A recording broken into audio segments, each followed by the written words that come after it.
Sejak SMA, Arman terbiasa hidup serba mudah.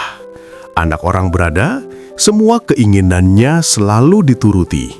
Motor baru, pakaian mahal, bahkan liburan pun tak pernah absen.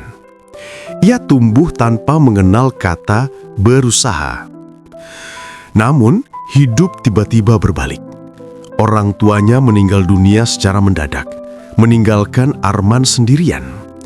Kekayaan yang dulu melimpah pun habis perlahan karena ia tidak tahu cara mengatur. Kini, ia duduk di kamar sempit kontrakan, menatap kosong. Apa yang harus kulakukan sekarang? Aku bahkan tidak tahu bagaimana mencari uang. Pikirnya, dada terasa sesak. Malam demi malam, Arman sulit tidur. Ia merasa kehilangan arah. Hari itu ia melihat seorang teman lama, Dani, yang dulu hidup sederhana. Kini Dani sukses berjualan makanan ringan dengan gerobak kecil. Arman malu, tapi juga kagum. Ia bertanya, "Dan, bagaimana kau bisa kuat begini?" Dani tersenyum. "Aku terbiasa jatuh, Man. Tapi setiap jatuh, aku belajar bangun. Kau juga bisa. Mulailah dari hal kecil, jangan tunggu sempurna." Kata-kata itu menggugah hati Arman. Esoknya, ia mencoba bekerja sebagai kuli angkut di pasar. Tangan lembutnya penuh kapalan, keringatnya bercucuran. Ia sempat ingin menyerah, tapi setiap kali lelah, ia mengingat pesan temannya, mulailah dari kecil. Perlahan, Arman belajar berhemat, belajar berdiri sendiri, bahkan mulai berjualan kopi saset di depan kontrakan.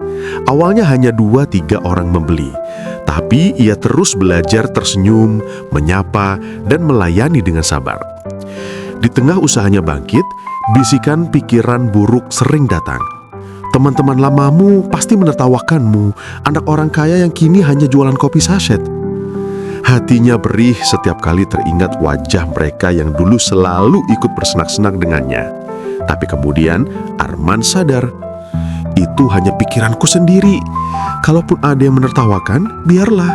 Hidupku bukan untuk omongan mereka. Aku harus terus berjalan. Waktu berlalu, usaha kecil itu berkembang.